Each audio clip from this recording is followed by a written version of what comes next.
afternoon. This is Michelle Bader Ebersole. I'm sitting here with my friend and co-host, Mark Massaro. How's it going, Mark? It's going well. What happened to the legendary? Oh, the legendary, the humble. The humble. These are going well. I guess I'm supposed to jump right into it because, you've Oh, corrected me wait. on that. 'Cause I want to say, how are you? And you're supposed to say, I remember from your whole, Tina inside joke, you're supposed to say, when someone says, how are you? Wait, you're supposed to be good or well? Which one are you supposed to say? Doing well. Doing well. Doing well. Okay. Yes. Mm-hmm. So Right. I'm doing really well. So I haven't had too much going on. There hasn't been a whole lot of time since we recorded last. My son Luke went to a pumpkin patch today on a field Fun. trip. So that was cool. He came home with a pumpkin. I was going to say umpkin, but that's not the right thing we're talking about. So that was cool. And I've put up some posters in my movie theater room. I have a room that I dedicated to a movie theater. You have a movie theater room? How did I not know this? It's inside and outside. I knew about the outside when I saw some pictures of that, but inside? Yeah, so I took I have cool. a pretty cool surround sound system, and I moved it maybe 6 months ago from the downstairs to the upstairs in the theater room. Nice. And put a projector and a TV screen, or a big old screen, and so it has a surround sound and all that. But I recently put a Back to the Future poster fun. up in there, Super Mario Brothers the movie, and I just got yeah. it in the mail today from the movie Tombstone. I don't know if you've ever seen that. So I kind of No, have but I it. know, what it is. It's great. Yeah, Amia Huckleberry. So, anyways, Yeah, don't know. I've been saying a lot. That's what I do. I say when I can't think of what to say. There hasn't been a whole lot going on, so I can just kind of leave it at that. I've been working. My mom is doing better. I haven't talked about it in a while, but she got moved into a nursing home. Okay. And she called me with a phone call to say it was pretty hard. She was thinking a lot of things were going on that weren't. And then I talked to her yesterday, and she was in much higher spirits and was acting like, pretty much like our whole last conversation never happened. So it was nice to hear her in good spirits. And then I played my guitar a little bit with my daughter. I'm trying to learn guitar. My brother got me a guitar for my birthday / Christmas last year. And it's actually, if anybody's watching on video, it's right there hanging on the wall. Nice. It's pretty cool. I shouldn't move my microphone because it usually cuts out, So or my someday camera because it cuts out. you and Joel could jam. He plays guitar. You guys could Yes, that's Yours cool. looks more like Well, he has to electric. teach me. It is electric, but I don't know how to play. I was playing Mary Had a Little Lamb. That's like my jam right there. But my daughter taught me how to play Smoke on the Water by Deep Purple. I don't know if you ever heard that song. But anyways, and then there is some things I have to correct from last episode. Okay. Rob Linger reached out to me and said he was very disappointed in me and that he was about to unfriend me because I said that song was Journey or Foreigner. And it was actually Kansas, so I told him I would correct that on air. Thanks, Rob. Yeah, and it was funny because I actually realized it that night as I was going to sleep. Yeah. And then I said something backwards also, and this really bothered me. I said one of my pet peeves was when people say I couldn't care less, but I switched it. I said it wrong. The correct thing was I could care less. That's the wrong way to say it. And Got it. So anyway, so I said that and I listened back to it. I'm like, oh my gosh, I said it backwards. So I had to correct that. I had to make those corrections. Thank you. So that's what I've been up to is excitedly anticipating recording so that I could make those corrections. Yeah. So Anyways, I also what's saw been up with you? this this is about you first. This Okay. cool post that you did that said how much Alexis looks like Lacey. Yes. Like with glasses on or something? Yes, she was wearing my glasses, and I snapped that photo, and I froze. And I showed that to Lacey's parents also, Oh. and they were both like, "Whoa," because I cannot remember what photo it is, but somebody, possibly me, took a picture of Lacey when she was talking to somebody else, and she had that exact look on her face. Wow. Just kind of like looking off to the side, and I can totally visualize the picture, but I don't know what picture it is. So I've been meaning to go dig through all my photos and try to find it. But anyways, yeah, so she looks like a spitting image of her, and it's such a gift.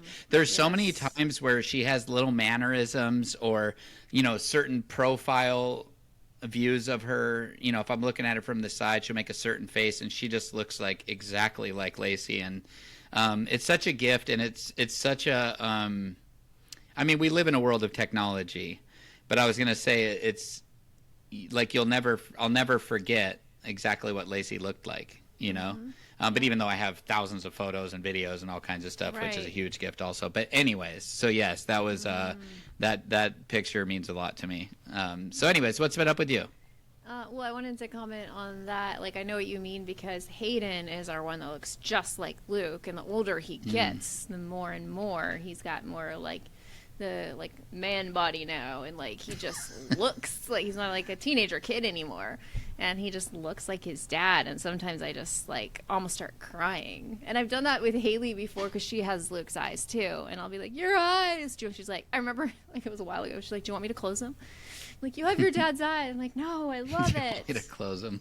Yeah, so yeah, things are going good. Something kind of sad happened. Haley was like, things are going well. Whatever, things are going well. I'm just kidding. Go on.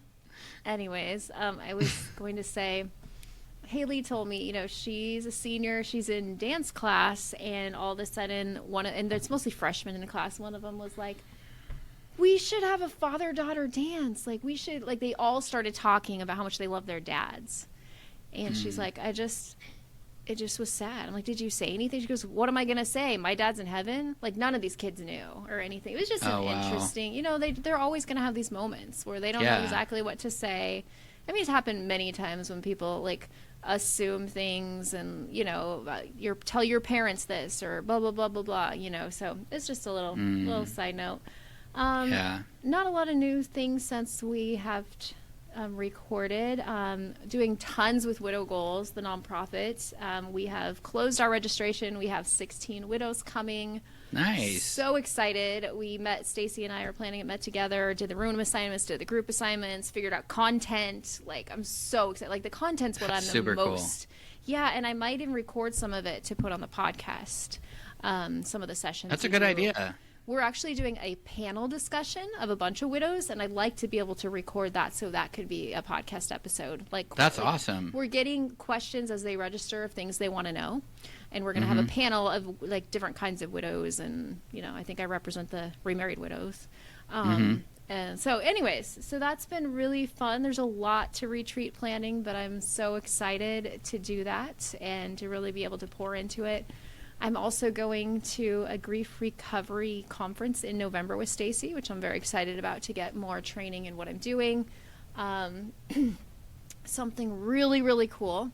Clients shared something that immediately brought me to tears. And of course, for confidentiality, I won't say names or anything, but somebody said to me that she had a dream. Like, this was like crazy. So I just been praying for confirmation. God, like, show me that all this work I'm doing with widows, like, it's helping people. Things are like, I just want to know, And so it does help when people reach out to us and tell us that. But she said, I had a dream that my husband, she said his name, my husband was shaking Luke's hand and said, your wife is really helping me.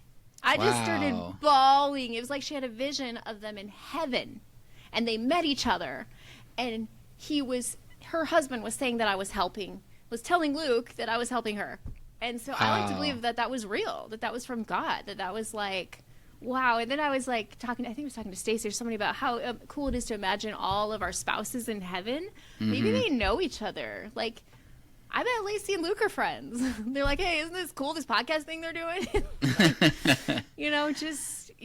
It's just amazing to think. And so that was really, I forgot about that until right now. That was just something that I will probably remember forever. And I was like, okay, God, that's confirmation. Like, you gave one of my clients a dream, That's awesome. And told me, and like, she saw her husband shaking Luke's hand and saying that I helped. So forgot about that. That was amazing. Awesome. That happened this past week. What else? I mean, that's really the highlights. I really want to get into our episode because I'm super excited about it. One other thing. So Joel had to go out of town for work. I didn't love that, but I had friends over and kind of just made the best of it. That's the bad thing about him flying more is he's gone more, but you know, he's doing his dream and flying this big plane that holds like 10 people. Wow. Now.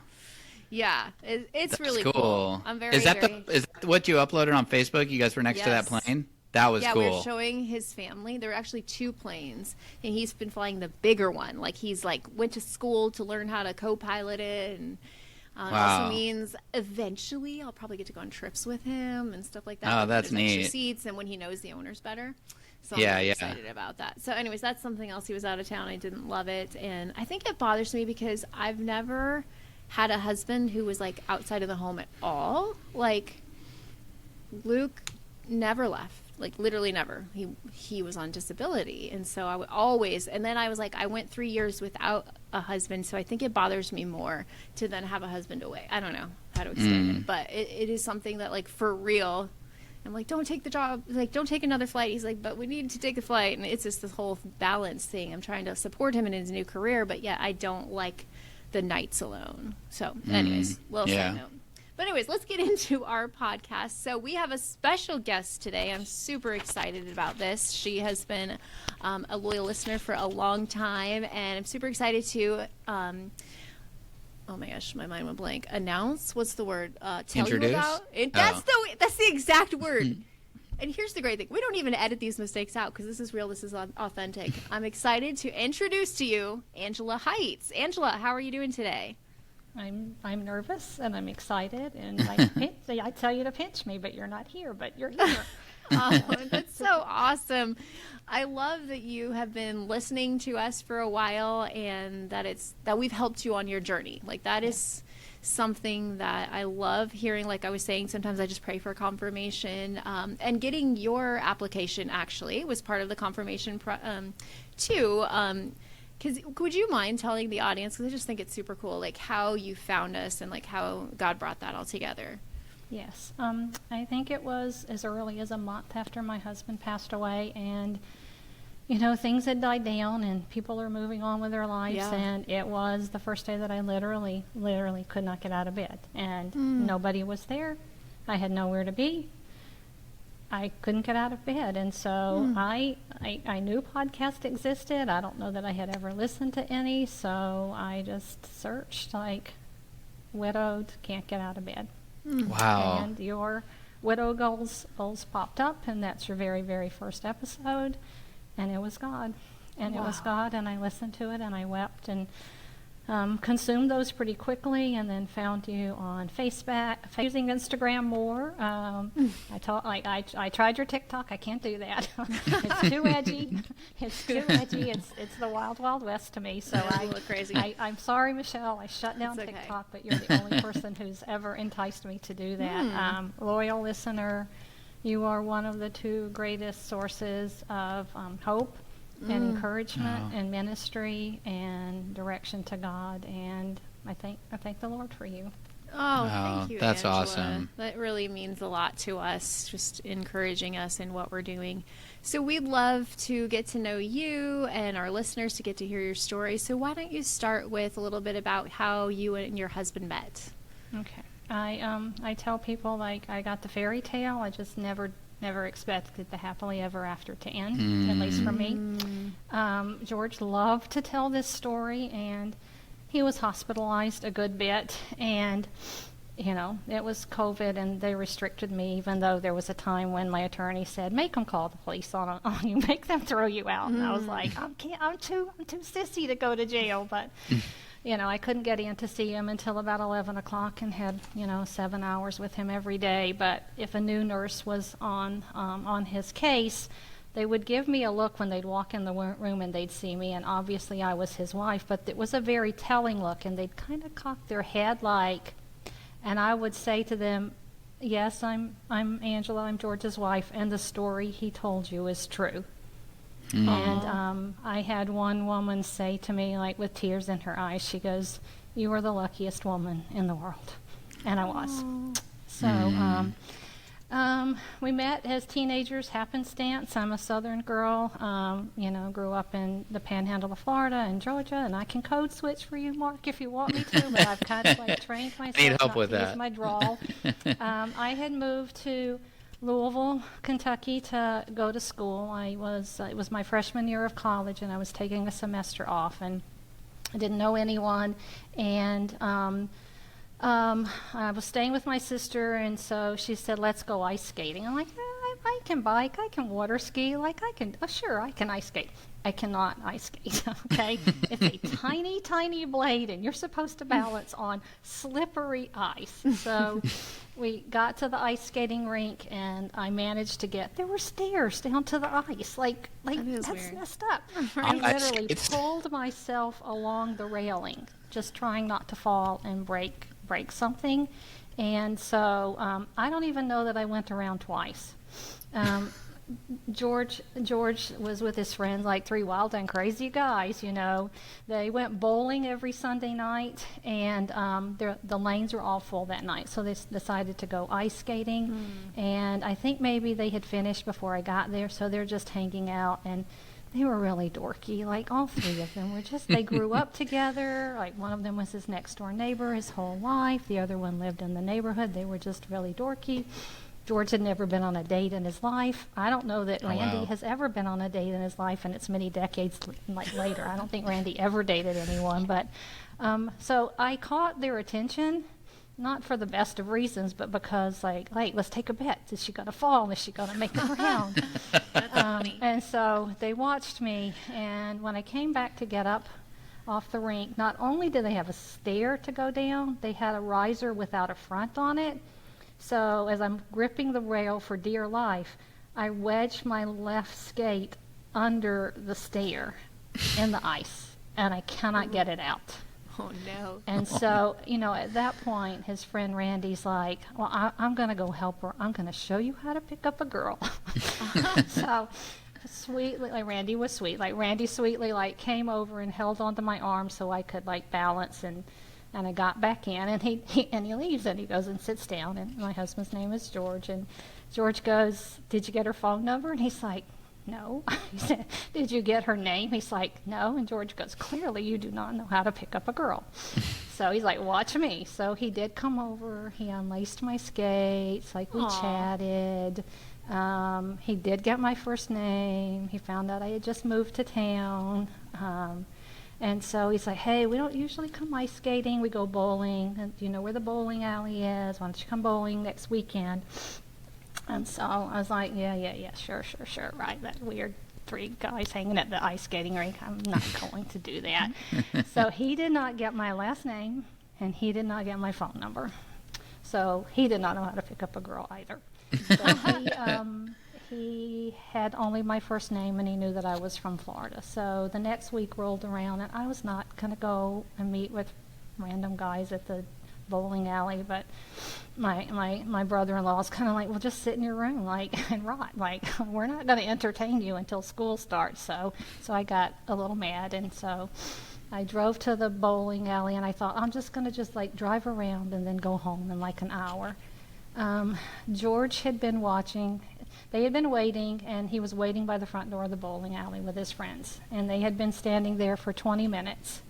And his friends are like, dude, she's not coming. Let's go get pizza. We were wasting our whole Sunday evening. And George said,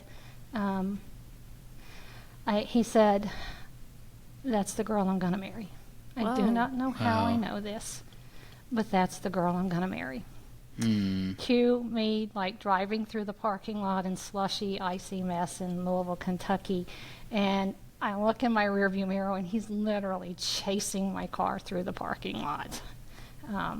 And so I did go and get pizza with him. He did get my last name. I did give him my phone number at this point. We went to the movies the next week. It was our very first date. We went to see Kramer versus Kramer. I don't even know why you would go to see that ever, but on a first date, that's the one with the messy divorce. And so anyway, afterwards we were just talking, and he said, I love you, and I'm going to marry you. And and my response to that through the years was like, and he nearly did not get a second date. Yeah. That would be a lot on the first date. Yeah.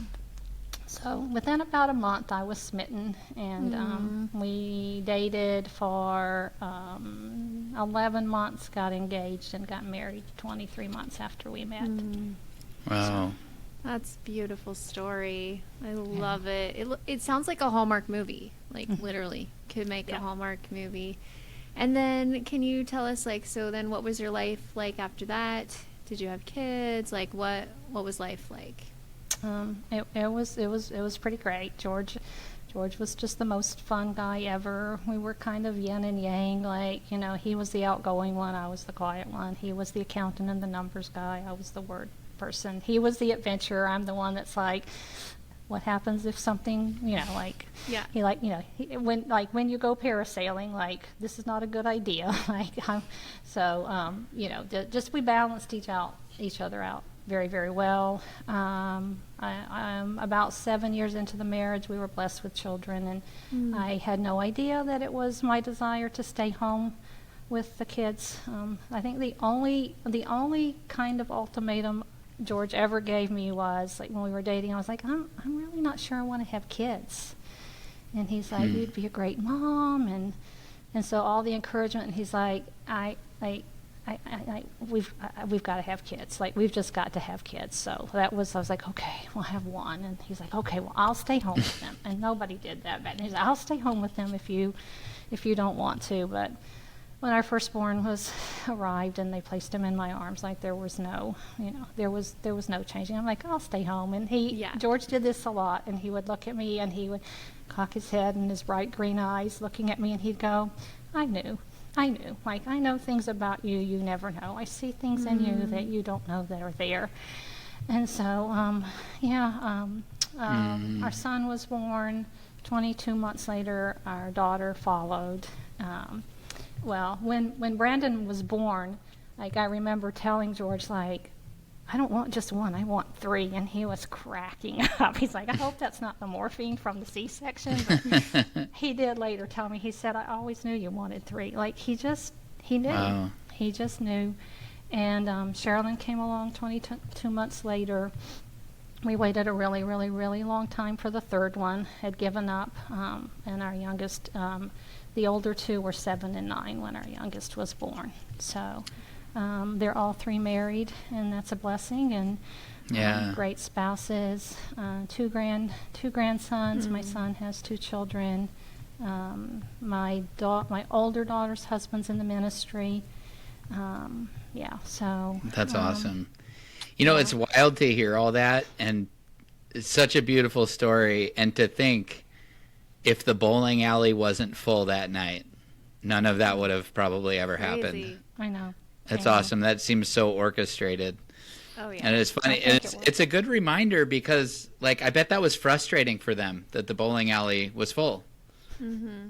You know what I mean? But it's like, I don't know. I love thinking about stuff like that and just going, wow, like, God is probably like, okay, yeah, you're disappointed now, but just wait till you see what I have in mind, you know? I love stuff like that. And it's just a reminder that we never know what is going on, and it's a good reminder to see things in a positive light all the time. That's so beautiful, and all of that came. I was just thinking about that. I was like, all of that came from the bowling alley being full.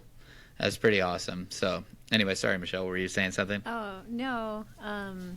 So then, can you take us fast forward to when his illness began and what that was like?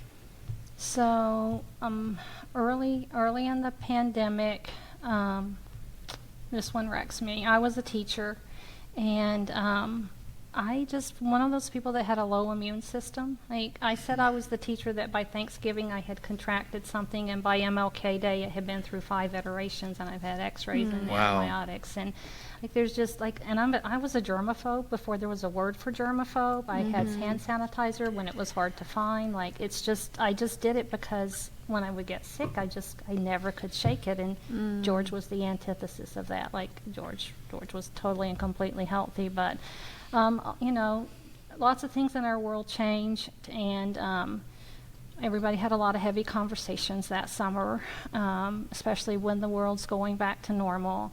Our youngest was getting ready to graduate from Georgia Tech a semester early. Go Katrina! And That's awesome. She had decided to move into an apartment because it was just going to be a mess to try and move out of campus housing midterm. So the nest emptied, and we had a really, really big house that we didn't need for 2 people. And George had said, "Please don't go back to work." He said, "I know that you're going to get COVID." He goes, "And I don't think you're going to be able to fight it." And he said, "I can't live without you. I just cannot live without you." And so we had what was supposed to be our retirement home on a lake in North Georgia, and we had been doing renovations slowly through the years. And George had said, "Why don't we just," he said, "I can commute to my job from the lake house, and let's just, this will expedite, future financial plans and retiring early." So we moved, and had about 6 months at the lake house, and George was never sick. The best way I can describe this is, in 13 years from kindergarten, or as George would call it, kindergarten, because he had that weird, Midwestern accent, till he graduated, he would have had completely perfect attendance, except for the fact that when he was in 1st or 2nd grade, he was in a car accident, and he hit his head on the windshield, and they thought he might be concussed. So in 13 years of school, he missed 1 day. That's and amazing. He wasn't even sick. And so, Wow. if he caught the flu, he'd sleep for 12 hours and he'd be just fine, which is why I said, I never expected the fairy tale to end for me. It's a paradigm shift that I'm here and he's not.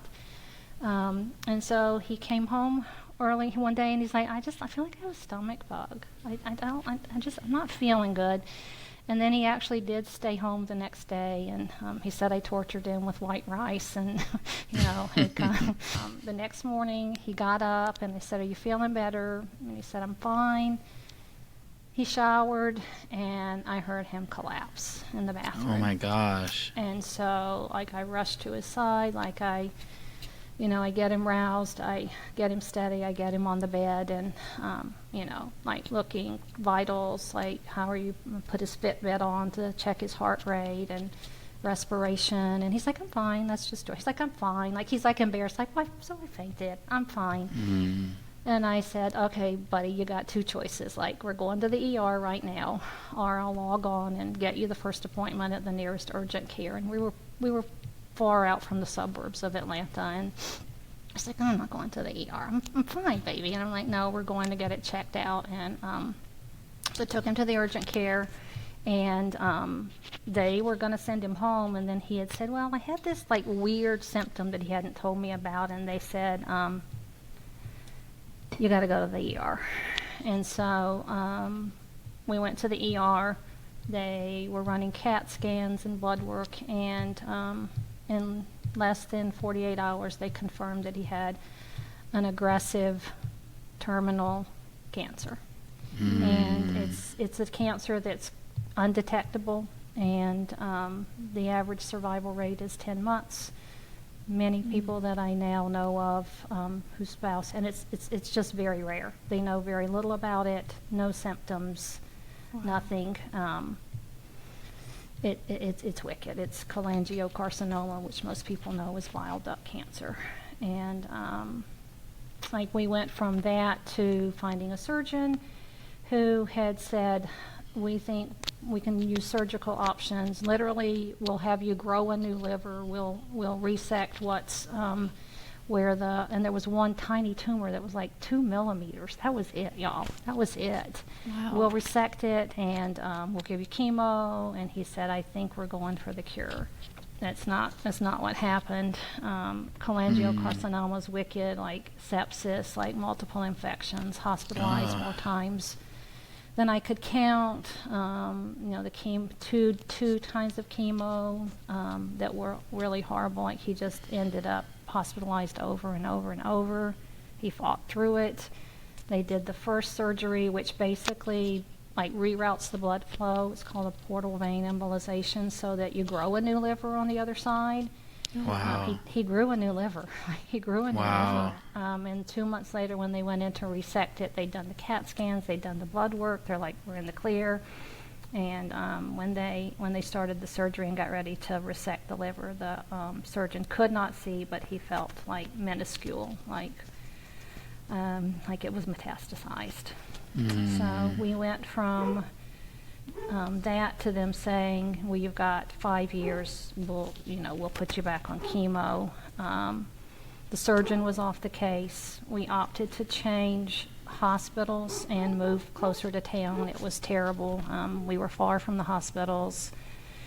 Lots of me, like within 10 minutes he'd spiral down. I'm getting him in the car, I'm getting him to the hospital. Like there were times when I thought, I think I'm going to have to get in the emergency lane and call for 5 paramedics to like come and finish And so it was pretty hard on me, because I'm sole caregiver. I will say an important piece of God showing me, and God is gracious. He doesn't have to show me or explain to me anything. I was like, we're not the kind of people that just, get half-cocked and move to the lake, and leave our community of 15 years and quit my job. But God showed me in the last year that not only had I been sustained to care for him, because I was the only one that he even saw, because he was so immunosuppressed that the kids didn't come. Wow. He couldn't be. He just anyway. That God had showed me, those months off and you being sequestered. God restored my health. And I told a friend yesterday, I said, I have not been sick in 3 years. This is not me.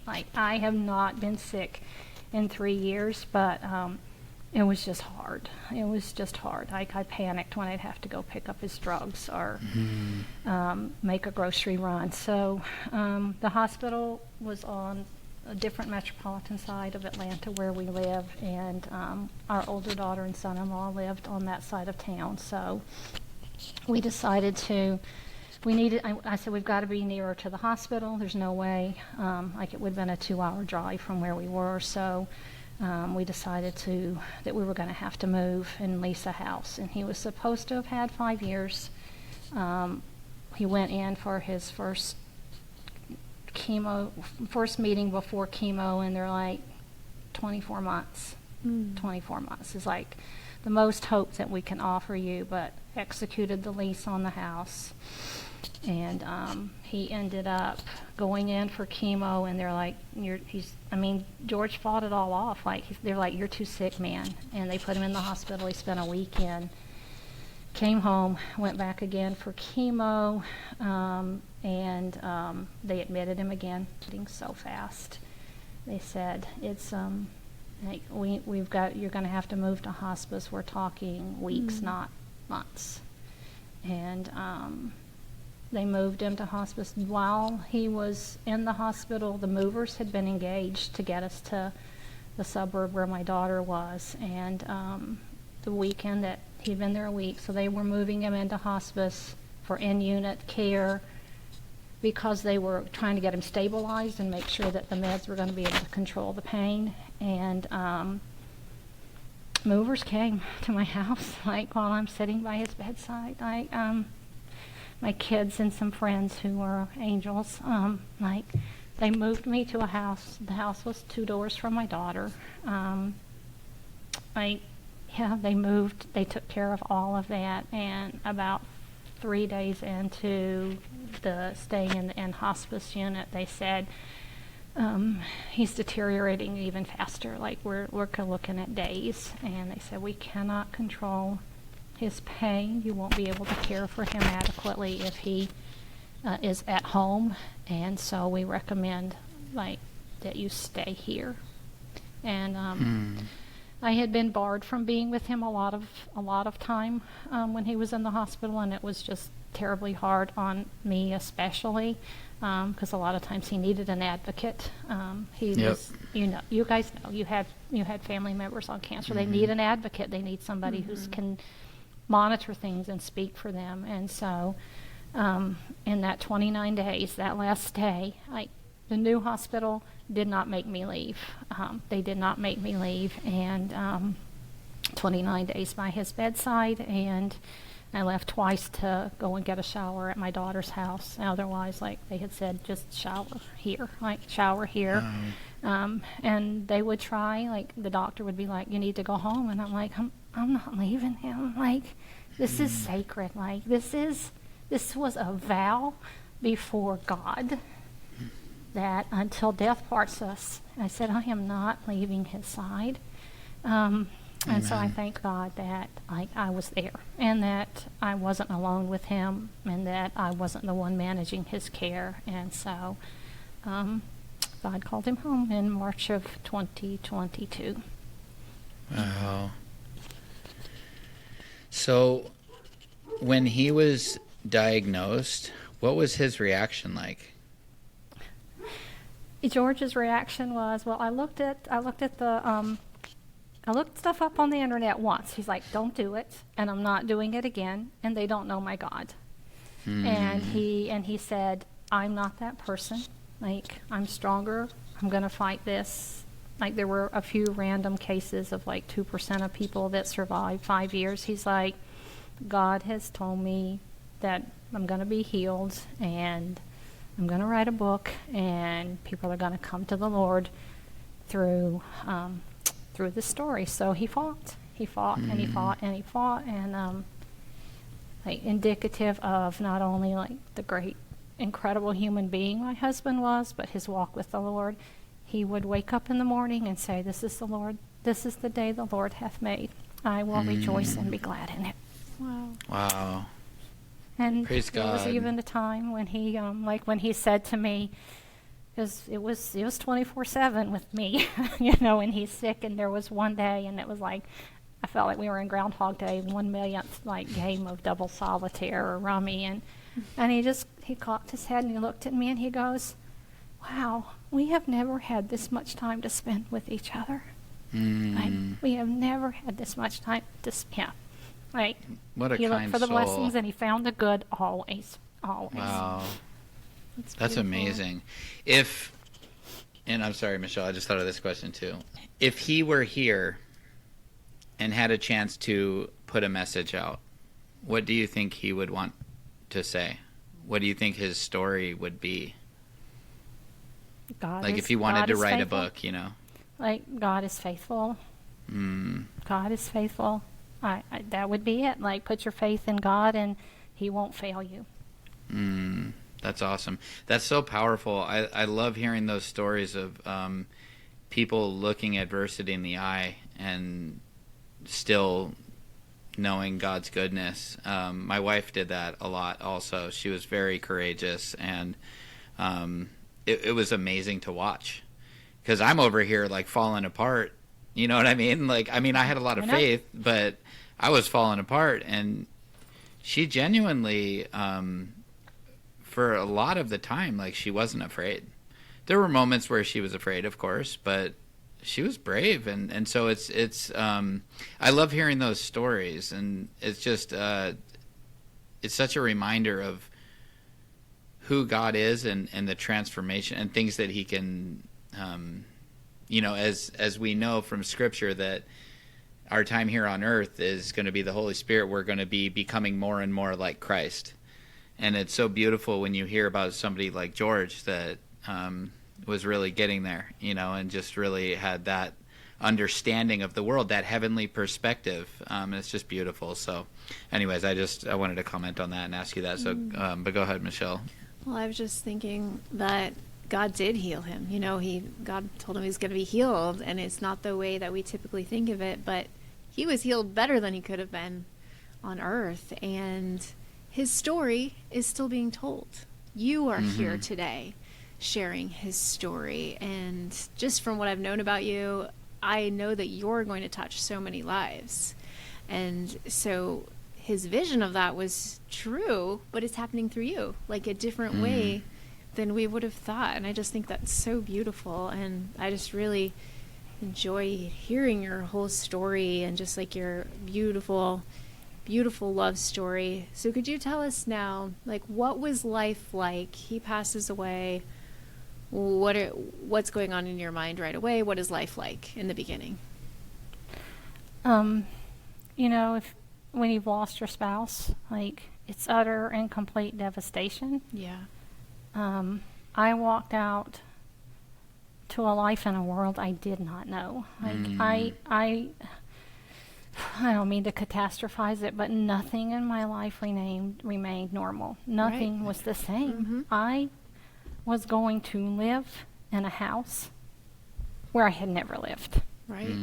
Where he would never walk through the door, where I'd never share a meal with him or watch 1 millionth episode of Seinfeld with him. Like, I had never lived alone. I had never lived alone. My community, my friends were on the other side of town from where we originally moved. My church was on the other side of town. My job was gone. Like, my career was gone. And a lot of my purpose in life was to be in the classroom. I don't know if you all know who Krista McAuliffe is, but she was the teacher who I've heard that perished in the Challenger. Yes. The Yes, I Challenger remember watching episode, that. and her life motto was, "I touch the future, I teach." I went back to school when my eldest went to college. I hadn't finished college, and it just always bugged me. And I also told George, I was like, I need to set a better example for our daughters. I don't want them to think that they're going to be able to, I want them to be as equipped as they can to succeed in the world. And of course, he's like, go back to college. Like, I'll drive carpool. I'll do. Well, I did forget Katrina once, but I went back to school, and I had thought up until that point, like, my gift of teaching was teaching Sunday school and teaching in the girls' programs and leading women's Bible studies, and those are all great ways to do it. But I also felt like something was unfinished, and my motto with my teaching was, like, I teach, I touch eternity. And I was blessed to teach in Christian schools, but I don't think that it mattered. I had to do a lot of field experience in secular schools, and people don't care how much you know until they know how much you care. And it was always my purpose to walk into a classroom and be Jesus to that kid. Wow. Just be Jesus to that kid. My youngest was tortured with having me teach her in several classes throughout her high school career, and she said to me once, she's like, "Mom, how is it that the kids that the other teachers don't really like you love them, they know, that you're there for them?" And so, yeah, I had walked away from my career, and I didn't have a job. It was sham. Walked out of a natural disaster where everything is completely gone. Wow, So, yeah. A lot of people rough. listening really relate to that. I know I do. Oh, yeah, for sure. So how did you start getting to a better place? Like, what helped you? Were there people, songs, verses, anything that helped you? You know, it took months and months and months to realize that God was protecting me. That God was protecting me, and I bristled at, like, I call it being disenfranchised. Like, I had no choice. Right. I actually call it, like, roadblocks. Like, this was it. This was all I was given. So, like, this is now where I live. But God just did miraculous things and sent me people. But even before that, I did have a few friends, and they are sisters in Christ. Like, they were the ones that helped move in. Like, I have some notes to show you. Like, Yeah. when I came home from the hospital, like, they had unpacked my house. There were Wow. notes all over my house. Aw. Like, I don't know that you can read this. Like, Thinking of you, sweet sweet friend. What does it Yeah. say? Oh, thinking of you, sweet friend. I And just kept because these. some people only listen on audio. Yeah, this one, like, still praying. That's very sweet. I would open a drawer. the funniest one is, and I didn't show it on the podcast, but they had to pack up my dresser, and there was a note in a particular drawer that said, "We packed this with our eyes closed." Like, That's cute. and so those women Sweet were there, friends. and I was not accepting of love, and I didn't know what I wanted or I needed, but they pressed in and they prayed, and they were a phone call away. They were a Zoom away. Wow. One of them lived 40 minutes away. She would come. The rest of them were about an hour and a half, but prayers, and just loved me. And God, I literally tried to do crazy things. I attempted to get on Survivor. Jeff Probst, if you're listening, I want to be on Survivor. That's awesome. Like, That's awesome. I watched I that love show. it. Oh yeah. I uploaded my credentials to the Department of Defense. I wanted to go to Guantanamo and teach on a military base. I'm like, I got to Wow. make my life count for something. I'm going Wow. to Gitmo. Like, send me to Cuba, God. Instead, I had reached out to a couple of schools, and nothing was coming of it. And God gave me a job I did not apply for. I got Wow. a phone call because a principal called another principal and said, if you have a opening, you want to hire this woman. And so God gave me a job, which gave me a reason to get out of bed, which gave me health insurance. And in the beginning, when you're trying to figure out finances, like, I was super stressed. Like, we owned a house. I was renting a house. Like, I was running expenses on 2 households. I had an income. On some of my worst days, I used to say, well, at least God's given me a job and I get a free lunch. There is such a thing as a free lunch, and this school had chefs that prepared Ooh. the food, Wow. so I got really good food 5 times a week, because Wow. we don't eat. Like, I still forget to eat. God unmistakably showed up. I got connected with a Facebook group for widows and widows who lost their spouses to cholangiocarcinoma. These are the Okay. greatest people I've never met in my life. But in a post one night, a woman kind of pulled out, and she said, "Can I private message you?" And so I said, "Sure." And she said, I just felt led to reach out to you, and see what I could do to encourage you and offer you some help. And she lived 15 minutes from me. I don't think she Wow. knew that, and I did not know that. She lived 15 minutes from me, and we met. And there's just a lot of healing that can come when someone who knows your story and can validate things and then share how God's worked through them. This one blew my mind. Her name is Bonnie. And she actually said, "Hey, I've been going to a grief share. It's really going to be far for you to drive, but the woman who runs it is also a widow." She said, "It's a really small group, and it just makes a difference." And so she said, "I would love it if you would come." And so I did. I went to the first session. The second session, I got there early, and no one else was there. And so the woman's like, "So you're driving a long way?" And I'm like, "Yeah." So she starts asking a few questions, and like where I lived, and she said, "Is so and so your daughter?" And I said, "How do you know this?" She said, "We go to the church where your son-in-law is on staff." Or we went to the church where your son-in-law is on staff. Wow. She said, "I'm the one that cleaned the parsonage before they moved in and painted it for them. He was my daughter's youth pastor." And here's the thing, God showed up. She said, "Angela, I've been praying for you for over a year, and I didn't know you." Wow. Wow. She said, "We knew that Sherilyn's dad was sick, and we knew that he was dying." And she said, "I've been praying for you for over a year."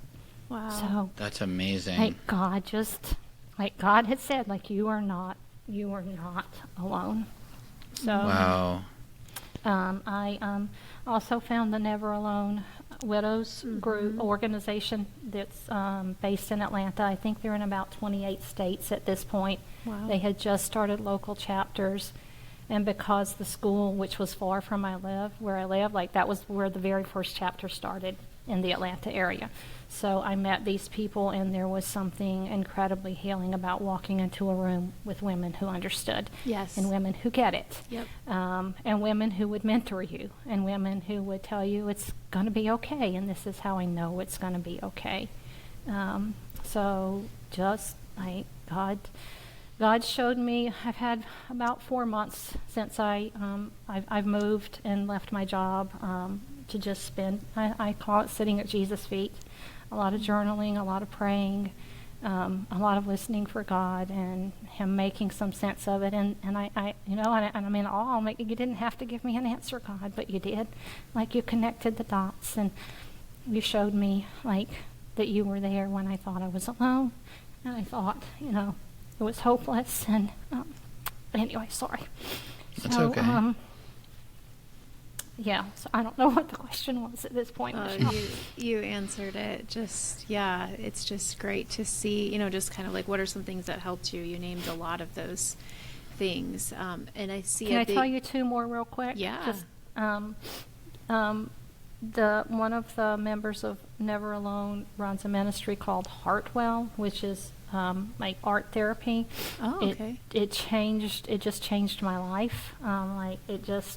Actually, I have some sad pictures of things that I've done, but like things that just really like changed my life, just to pick up like a paintbrush and like to start to hear from God. And I have a life coach, a Christian woman who's a life coach and has a lot of credentials, including grief counseling, and she uses that too. And so, Wow. you know, like one day she's like, just mark something. I'm like, I just like drew a squiggly line. She's like, I'm sitting here praying for you. We're going to let God speak to you. And like, she's like, anyway, and then I just drew another like stupid triangle, and I thought, this is the dumbest thing I've ever done. Like, I don't even understand this. And she's like, I'm praying. And like, anyway, she said, what do you see? And I'm like, oh my gosh, I see an arrow. Like, God's telling you, like, it's time to move. It's time to move forward. It's time to take some steps. So, Heartwell is the name of the ministry that does art therapy. They'll do them online and in person, and Triumphant Together is the coaching and the counseling service, and it's been transformational. Just Wow. transformational. I could imagine that. I've never heard of art therapy before, but I could imagine that being helpful. Yeah. I didn't even realize, I guess I did some of that in my very first like online grief class. We were supposed to draw our heart, and I was like, what? Draw our heart? I'm really interested to go back and look at it, but it was like broken. It was all these words, you know, broken, like, I don't even remember. It makes me want to go back and look at it, but I remember it was very powerful. And then we shared them the next week, and so it was just interesting remembering kind of, you know, art therapy. It was very Well, and you were asking about verses. Yeah. Right? And this journey with God and Him reminding me of all the ways that He showed up for me. Over the summer, He led me back to reading the passage, I think it's Exodus 13. And we all know the story of Pharaoh let the people go, and then they're at the Red Sea, and they look doomed. Are you aware that there are 2 verses in that story where it says, the children of Israel chose the way that they thought was good, and it was a logical path. But God knew that they would lose faith in Him and return to bondage. And so God sent them another way, and sent them to what also looked impossible, which was the Red Sea. Like, now their backs are against the Red Sea. They didn't have any boats. Like, you couldn't swim that. And so, like, God used that to show me that He's like, yeah, it feels like you've been pigeonholed and you've had no choices, and He said, but I had one way for you, and that was all you could cope with, Angela Heitz. Like, I took away the burden of you having to make decisions and decide what you were going to do, and I gave you one way, and that's the path that I gave you. So That's beautiful. Thank you for sharing all of that. Oh, yeah. So what advice would you give to a brand new widow? I know you're still fairly new in your journey, but let's say someone like brand new widow said, Angela, like, what do I do? Like, what kind of advice would you give? if you can possibly connect with somebody who's a widow and a little further along with you, even just a little bit further along with you, just, yeah, because there's hope in that, there's encouragement in that, and I would say a believer, a believer, somebody who's a Christian and who has walked through it and understands that even though this is not what we would ever ask for and it doesn't feel like a blessing, that God is still with us and we're not alone. If you can find an organization, even better. If grief counseling as well, and don't be afraid if the grief counselor that you see is not working, then keep digging. Keep digging to find somebody that you really connect with, that can give you the tools. Like my first grief counselor was a very nice man, but I kept going like, do you not have handouts? Like, do you have videos? Do you have something?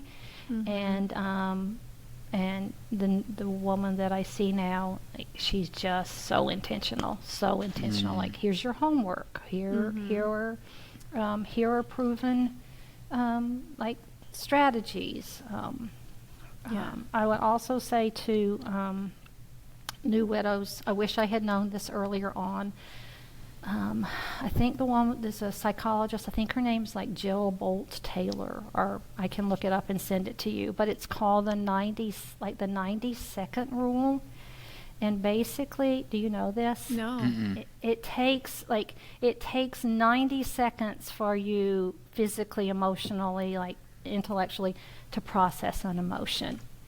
And so, like I read this in a devotional, and it was by the woman who started Never Alone, and she said, like, I said to my counselor, wait, like, this is not going to kill me. Like, I just need to ride the crest of the wave for 90 seconds for this one to process. And that doesn't mean that there's not another one that's going to come immediately after it, but knowing, like, okay, like, I can 90 seconds, like, pray through it. You know, I guess it's kind of like labor pains, like, I can get through this one, I can get through the next one. And those grief bursts, and I've come to realize, like, there are grief tsunamis. Like, some of them are not just a grief burst, like they're a tsunami that just strikes you. But that little piece of information just really helped me, that when my chest is hurting, I think I'm having a heart attack.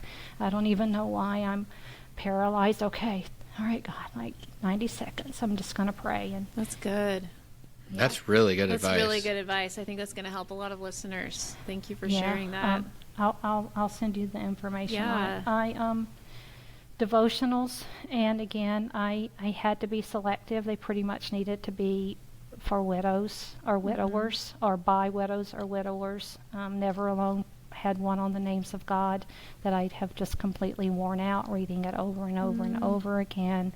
But do research, and I'd say a Christian not podcast, because that's you guys, and you're the best, and nobody else works. But thank you. Devotionals, Bible.com.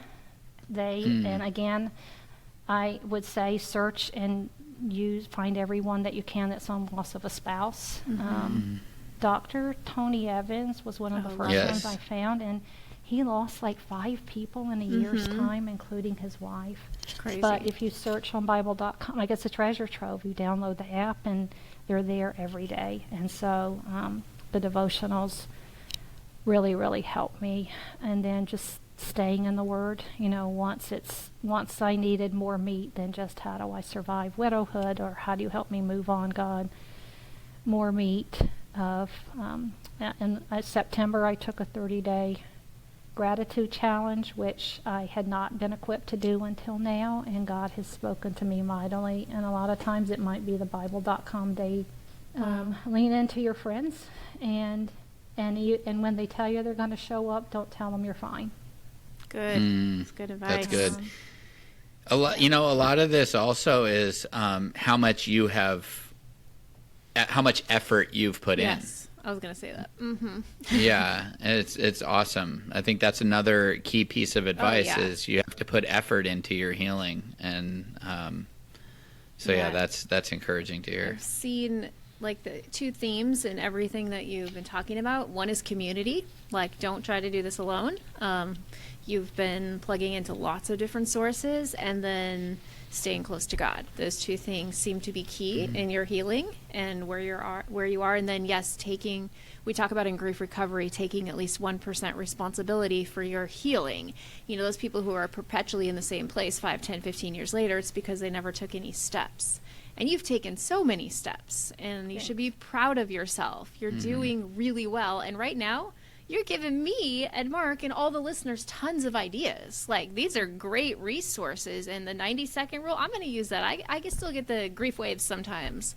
And I'm going to teach that to my kids. And so, like, you're already impacting other people. Like, I'm so excited with what God is going to do with you in the future. Like, I feel like I have, like, goosebumps right now. Like, I feel like God has really big plans for you. Like, you're a teacher. He's going to use that. Like, you're a great teacher, you know? And so I'm excited to see how he's taking you through this season where he's healing you, he's pouring into you, and then I believe you're going to pour it back out tenfold.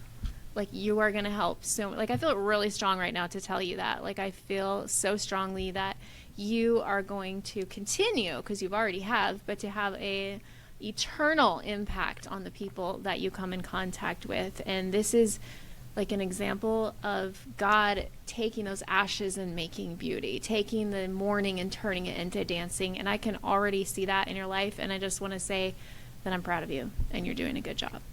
I can tell. Thanks. You're welcome. It's true. It's true. You know, widows poured into me. I would not be where I am today if it wasn't for like Stacy, who's been on the podcast several times, who she reached out to me, she poured into me. And then my friendship with Mark, like you said, finding someone else. For us, we were almost exactly at the same place, and that was huge in my healing and my moving forward. And it's all the same things you're saying. It's community, like finding people. Don't do it alone. Satan wants to isolate you. I'm telling you that, listener. Satan wants to isolate you, so then you cannot have an impact. You cannot heal. I mean, you can heal on your own, but you're not going to be going out there. John 10:10 says that we were made to live life and live a life abundantly. There's more to the verse, but that's the part I have memorized. The thief comes to kill and destroy, but I have come that you may have life and life to the fullest, or life abundantly. Like, this is like my most passionate thing. I want widows and widowers to know, like, you didn't survive the death of your spouse to sit on your couch and cry forever. Like, God has something for you. If you are breathing right now, God has something for you. Mic drop. Boom. Boom. Wow. Anyways. Something else that I want to add to Yes. is another scripture or another passage which had already been precious to me before I lost George. And I don't remember a time when I didn't know who Jesus was. Like, I can remember reading Bible storybooks when I was 7 years old. God has been ever present in my life. And the passage in, I'm pretty sure it's John 11, it's in my notes here, but John 11, where Jesus goes to Bethany and Lazarus has already died. 2 days before my mother passed away, before I got a call to come home that my mother was unexpectedly dying, had been the baby dedication for our youngest daughter. And graciously, the pastor and his wife at our church were our friends, and I had asked for something that was a little different for Katrina's baby dedication because she's had 2 older siblings, and I wanted them to have a charge as well, because they bore responsibility for being a good example to their much younger sibling. And so the pastor's wife, she prayed diligently over it, and she preached on Mary, Martha, and Lazarus, and I had 1 son and 2 daughters. And so that happened on a Sunday night. On Monday, I don't know how I found quiet time with an infant and 2 kids that I was homeschooling, but I went back and I read every passage in the Gospels on Mary, Martha, and Lazarus. And then the next day I got a phone call that said, come home. Your mom's sick and we don't think she's going to live. And my mom passed away. And God used that passage with me, and I went back to it. And I don't know that I've ever been one, like, George is the optimist. I never said that I was a pessimist. I'm pragmatic. Like, I see things the way they are, and then I deal with them, and I do the best that I can. And so my relationship with God is pretty much like, I'm going to be honest with you.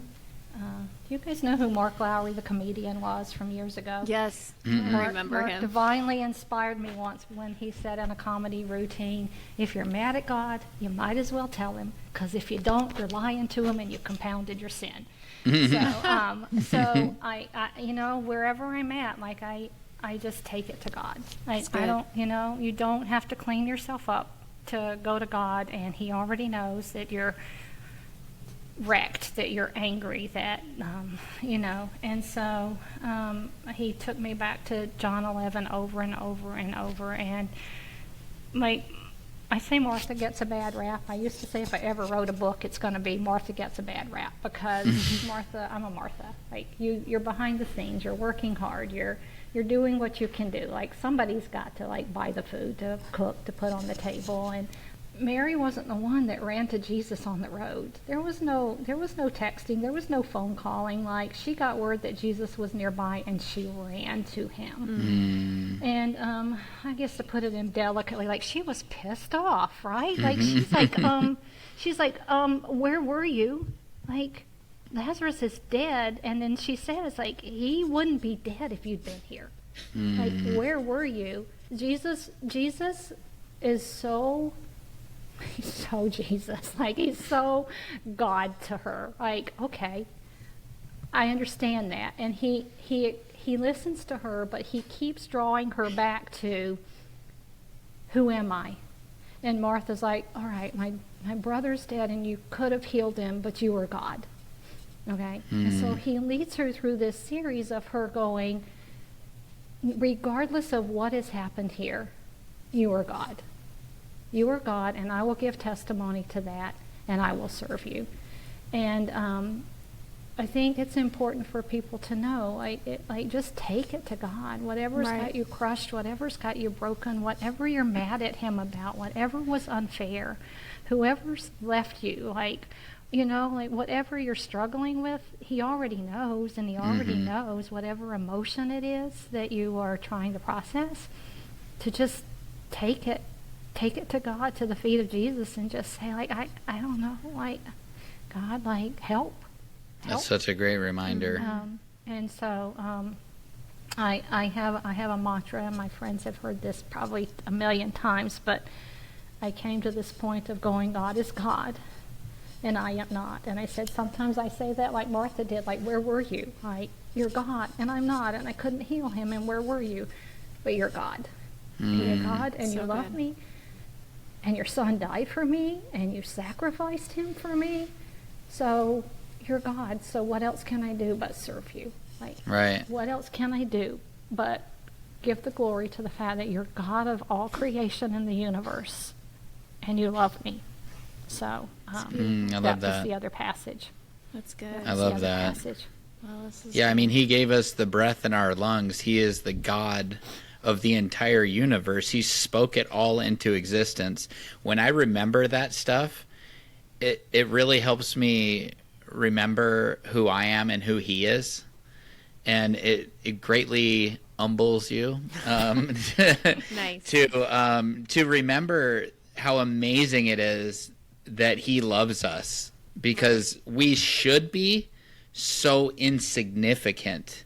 And that doesn't even begin to describe how tiny we are in this vast universe. And so I love that stuff. I love the reminder. For me personally, I usually, when I am angry with God, I do share that with him. Like I've mentioned on this podcast before, actually, in the past, that, and I've encouraged others to do it. I'm like, tell him. He can handle it, you know? Right.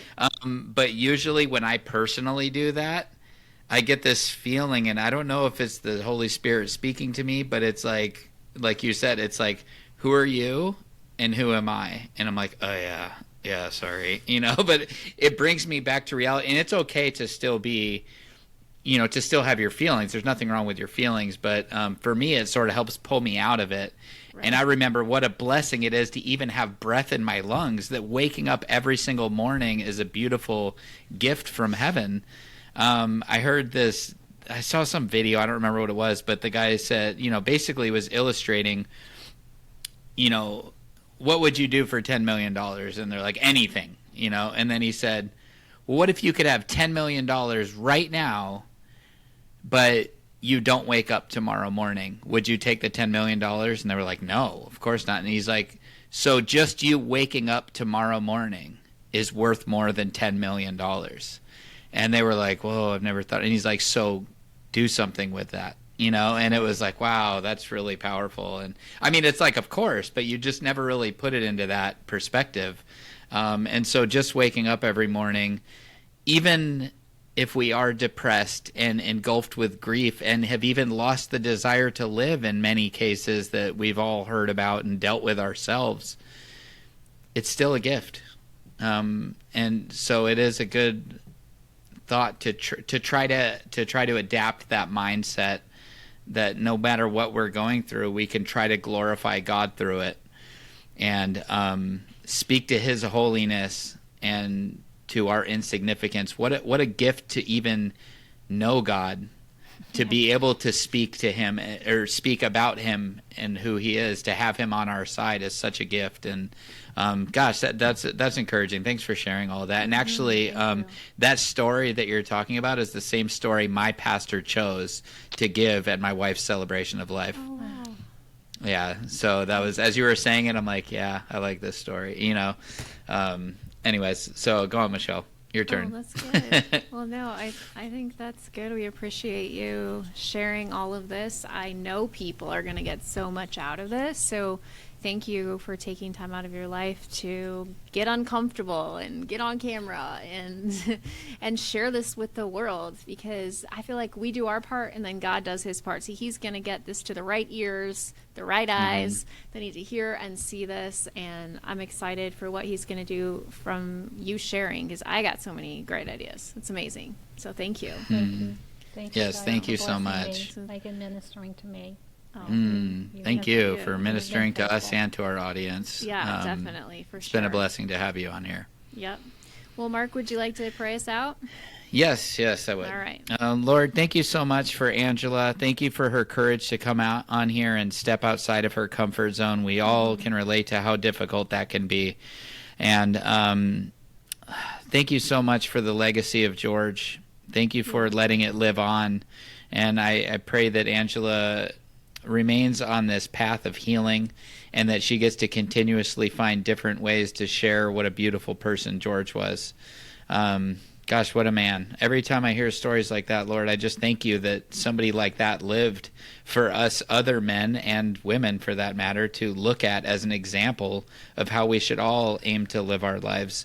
So thank you for that beautiful legacy that we got to hear today, and I pray that it gets out just as far as Angela wants it to get out. And Lord, I pray that you would place your hands on her shoulders and carry her through all these seasons of life, all these difficult things that she has to go through as a widow. And I pray that she keeps her faith strong and that you keep showing up. And we pray all this in Jesus' name. Amen. Amen. Well, if you liked this podcast, do you want me to do it? Give it a little Bing! 5 stars. Make sure you've got your subscriptions on so you get a notification every time, whether you're on Spotify, Apple Podcasts, all the stuff. If you listen on Spotify, you can see our faces right there. It's one of the great features Boom. of Spotify. Or you can find us on YouTube, all 14 views. We don't get so many views on YouTube unless somebody shares it. We don't. It doesn't matter. We don't matter. We don't care, is what I'm trying to say, which way people hear it. But anyways, it does help us if you share it with another widow who might benefit from this, and keep the word going. As you guys know, we've been talking about it for like a couple months now. We are under Widow Goals, the nonprofit that was started about a year and a half ago. So if you liked this podcast and you want to give back to it, we have a little link where Widow Goals goes to do all these podcasts and events and all kinds of stuff. Goes to help people. And what else do I need to say? You can email us, widowtoosoon@widowgoals.org. Find us on Facebook, Instagram, all the places. TikTok, if you want to go to the Wild Wild West, you can find me at Widow Goals. And I actually don't do TikTok as much just because I did, like, I followed the system. I did 3 or 4 a day. I grew really big, like almost 19,000 followers. But that was a lot to keep up with, and a lot, like, the trends change and the songs change and the this change, and it's just like, it's a lot. But I don't mind doing it every once in a while. I still have a lot of fun content on there. Anyways, I think that's it for today. So, Angela, I'm not a TikToker either. no, remember when I was like, we have to make a Widow Too Soon TikTok, and then we can do these things? And he was like, no. Like, that's not my Mark jam. likes to dance. Yeah. Oh, yeah. So, yeah, that didn't really happen. But, yeah. Anyways, I think that's it. We're good. All right. Yes. Well, Thank thanks you, for Angela. joining us. Thank you again, Angela. And thank you, listeners. And we'll see you again next time. God bless.